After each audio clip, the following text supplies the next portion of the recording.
Y'all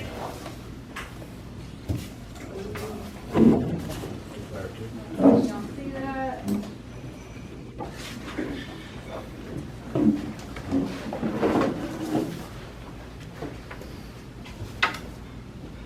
All right, there we go. Hi, how are y'all? Hello. It's a pleasure to be here, and we want to thank Mark for inviting us.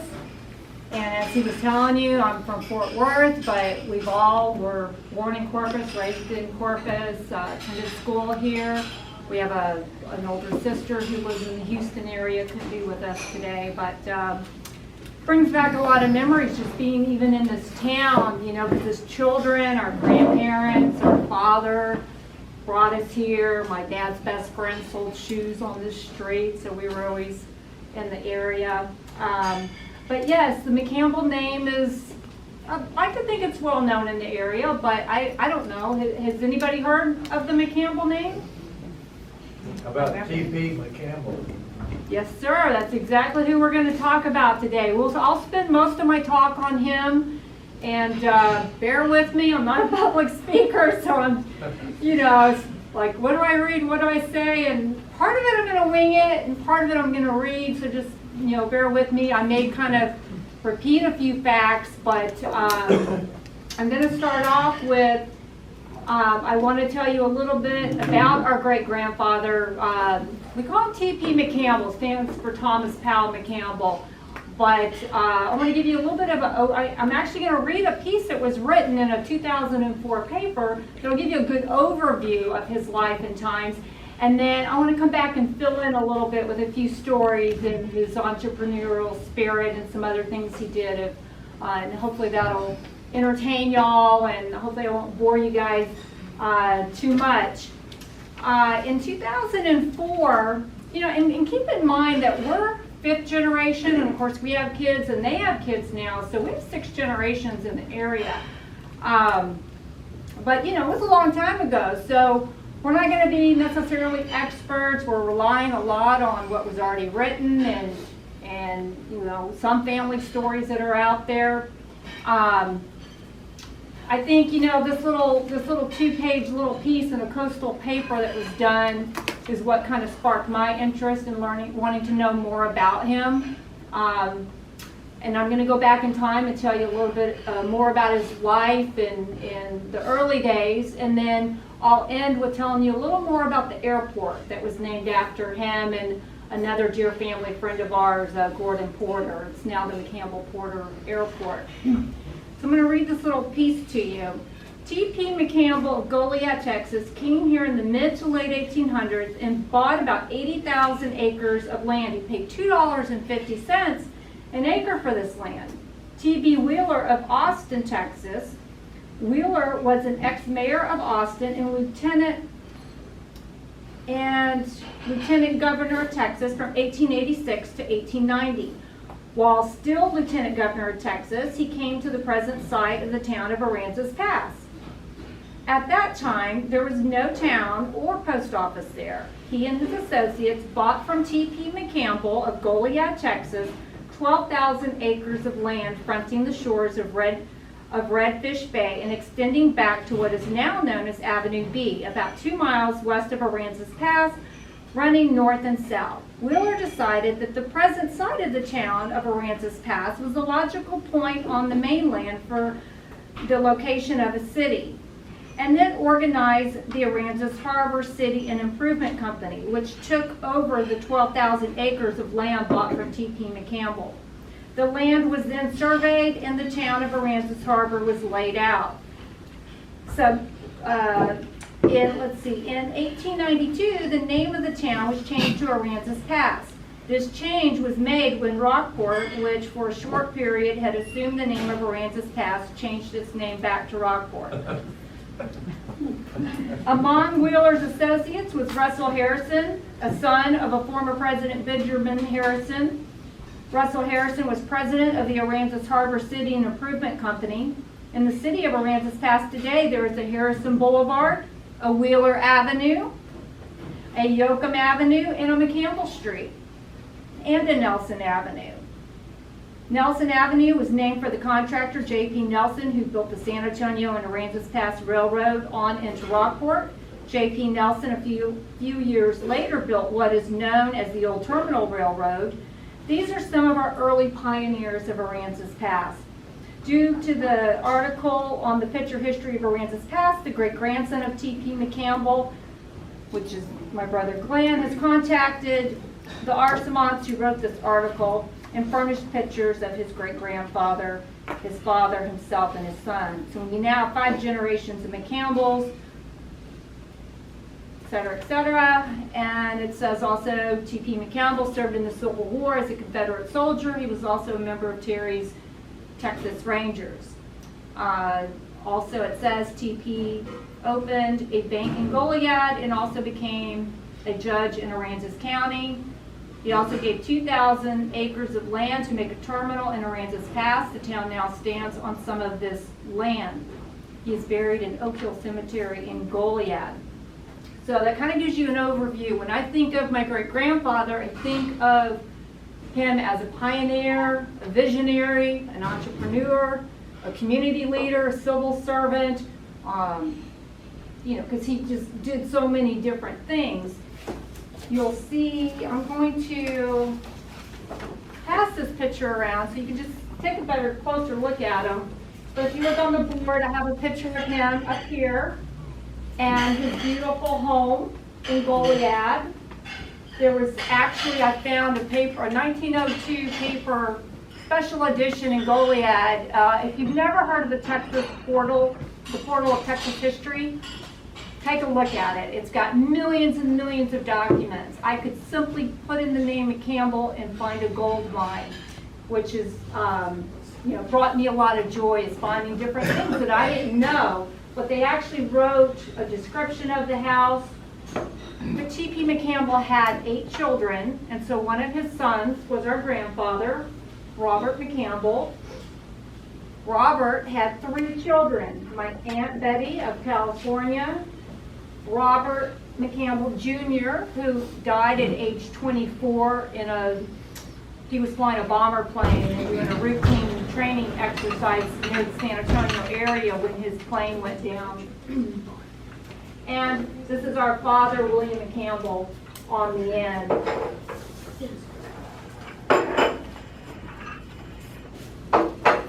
And I will come back to this in just a second. So now that you have a nice little overview, I'm going to come back and we're going to go back in time a little bit. And if I run out of time, please somebody let me know. T.P. McCampbell came, he was born in Knox County, Tennessee, April 1840. He came to Texas in 1858 with his family. The McCampbells originally were from Ireland and Scotland and those areas. And so his father came first. And he came when he was about 18. He was educated in Tennessee, and he also attended Aranasas College in Goliad. I'm not sure that's how you pronounce that. He was raised as a rather stiff-necked Presbyterian. The family allowed no servants on Sunday, no mail on Sunday. Everything had to be cooked on Saturday, and horses could only be used on Sunday for going to church. His military service, he went back to Tennessee and was in the Tennessee Cavalry before he was transferred back to the coast, where he became part of the 8th Texas Cavalry, which became known as Terry's Texas Rangers. I always thought that was just really cool when I learned his military background and how interesting that was. After the Civil War ended, T.P. McCampbell became a very enterprising businessman and was mentioned in Hobart Houston's writings as a merchant prince, bringing goods from Indianola inland for over 100 miles. His older brother had opened a store in Refugio, the W.E. McCampbell and Brothers store, and he had asked Thomas, there's an opportunity here. I need some help. Why don't you come back home and let's run this store? And so I'd like to say that yes, that was an opportunity presented to him, but by no means were things handed to him on a silver platter. I have one letter that speaks about, at one point he was penniless. When he went back to Tennessee originally, he really struggled. And, he taught, he preached, he went through some really tough times. So he did have this opportunity with his brothers, but everything I've read has just told me what a hard-working person he was. And so he definitely earned and worked for everything that he had. They opened that store, and I was able to Google his name and find out a little bit about the store. But what was really bothering me, and what makes sometimes things challenging, is we don't have all this information from the 1800s, so what can we find out? And I really wanted to know about this store. Where was it? How big was it? What did they sell? And just a quick search on the internet gave me this nice piece, and you can Google and find the same thing. It talks about the store, but an interesting thing about that store was that the records of the store, we actually have them. They're stored in the archive building, A&M archive building in San Antonio. So I thought, I gotta get to San Antonio. I want to see these books. To be able to see the general ledgers and know what they sold, get a sense of how successful the store was. So my brother Ross and I just went to San Antonio this past summer, and we were able to spend 2 hours in the archive building. And you will see, this is a picture of me holding a 150-year-old general ledger book. And it was quite fun seeing, all what they sold. Because back then they would write down the name of the person and what they bought. So it looked like it was pretty much everything from, sack of flour, sugar, sewing needles, material, molasses for the cows, clothes, hats, belts, just an overall general store. But this was in about 1867. So around this time, there was a town nearby that was starting to really take off. Have y'all heard of the town of St. Mary's? Yeah. Good, good. Some of you probably haven't, right? Been there. It was a big port at one time. Exactly. And a lot of people don't know about that town. I didn't even know about that town until several years ago. The brothers, because that town was starting to take off, the brothers decided they wanted to open another store there. But, if you think about the port of Corpus Christi, it wasn't always there, right? Would we get that in the late 1920s, I believe? So think about it. Where were goods coming in and out, where were goods arriving to these lands, and where were we shipping them out? We had to be somewhere on the coast.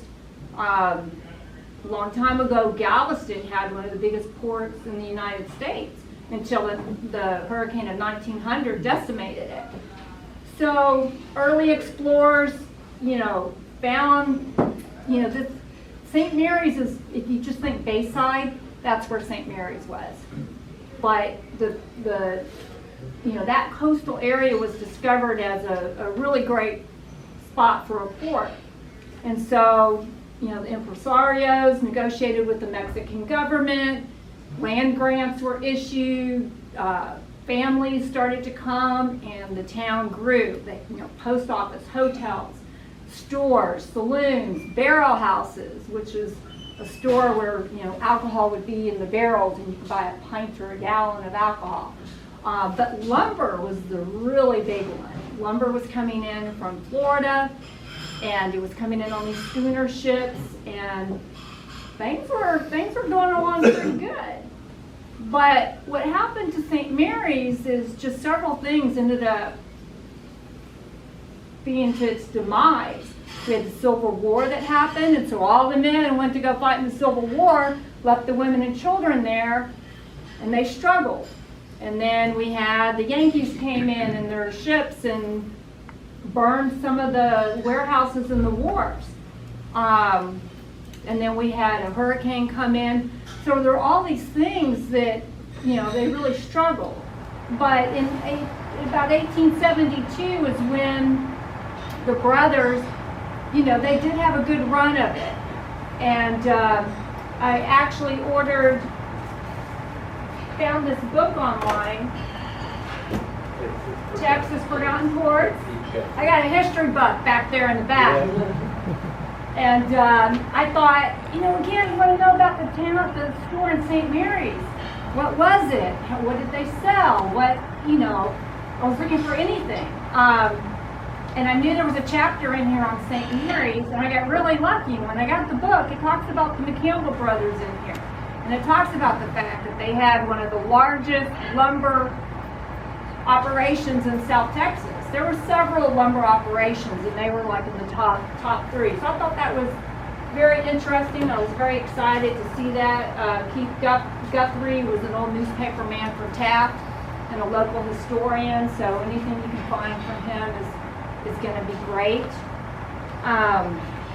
But we had storms of 1875, storm of 1886, and the town just really struggled after that. And really, I think the final dagger was in 1907. Is the only building left, I think, was the post office. And that's when the post office was gone, it kind of killed the town. And the only thing left right now is the old cemetery. But anyway, that's a little piece of your coastal South Texas history that if you didn't know about St. Mary's, hopefully you enjoyed learning a little bit about that and how goods were once exchanged. But yeah, those brothers had hundreds of ox carts, and so they built a wonderful, not them, but the county built a wonderful road from St. Mary's to Refugio. And so we had goods going all the way to San Antonio and just different areas. Okay, so in 1874, with business interests prospering, TP married Mary Elizabeth Gibson. They had 8 children, and they built a beautiful 3-story Victorian house you see on the board, and they named it Edgewood. In 1892-93, furniture for the house came to Goliad on the first train that ran to the town. They were known for having parties and dances under the trees and loved their children so much they gave each child a section of land along the San Antonio River. And I guess just kind of fast forward just a second. When, we still have our family farm that has been handed down through the generations. And our cousins out of California, our land is next to each other. So all these years we've farmed it together. So we have about 800 acres that is across from the airport. So you just come out of the airport, jump across the highway, you just go down the road, and that's where we're at. We lease it out,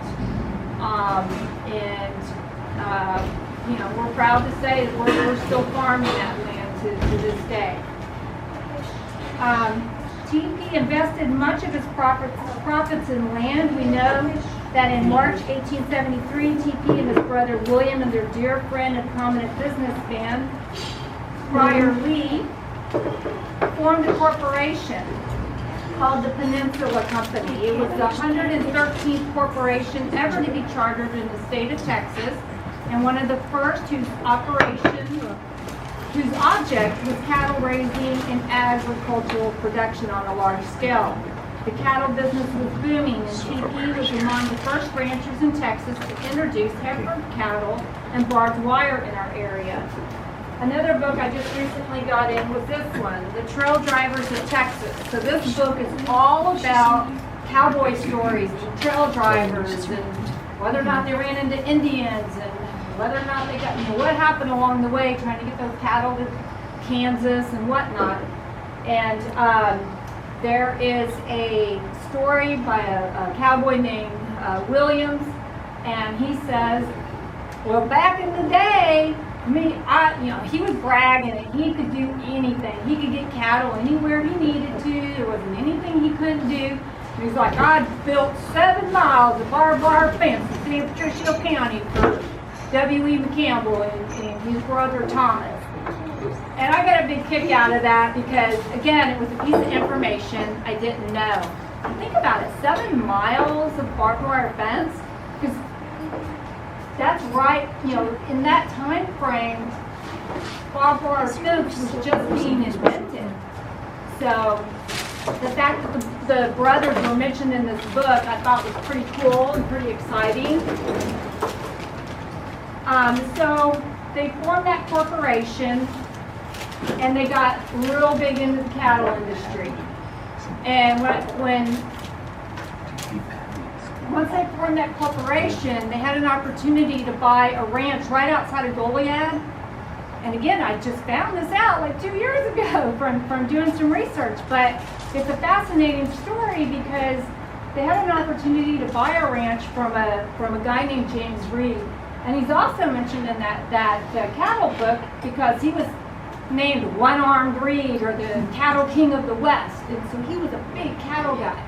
And so the brothers bought his 7,000 acre ranch from him, and for several years they had a real big cattle operation.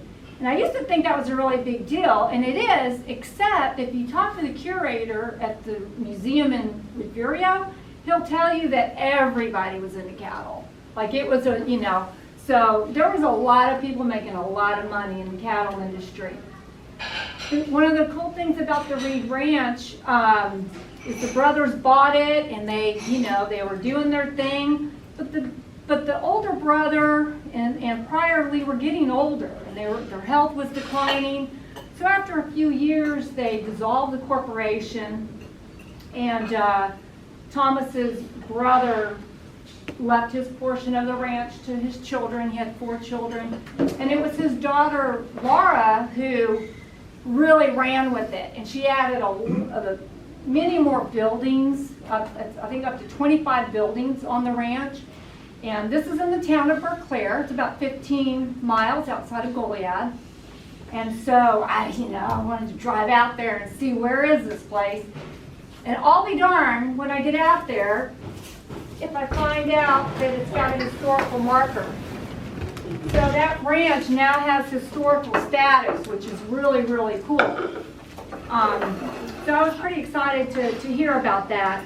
The gates were closed. I wasn't able to get in, but hopefully one day I can get back out there, and you can see a lot of the original buildings are still there. It eventually ended up being about 4,000 acres, but it got as high as like 14,000 because when the brothers had it, they bought more land in the county and added to it. He accumulated more and more land in Goliad, Aransas, and San Patricio counties, which led him to be very involved in the development of railroads to service our area. He also, along with W.E. Campbell, the 2 men founded the First National Bank of Goliad on the square, and T.P. McCampbell served as president of the bank. In Aransas Pass, he, along with Prior Lee and Lieutenant Governor Wheeler, were instrumental in bringing a deep-water harbor to the area. His desire to serve caused him to run as a write-in candidate for judge in Aransas County, and he won. His character must have really defined him as a trustworthy man. Author Karen Fritz Hagen, who wrote a book on the Goliad Cyclone of 1902, told of an injured man who did not have a will. Everyone was encouraging him to get his affairs in order to make a will because he was not expected to live. She tells the story of how the dying man said, "I leave everything I own to T.P. McCampbell because I know he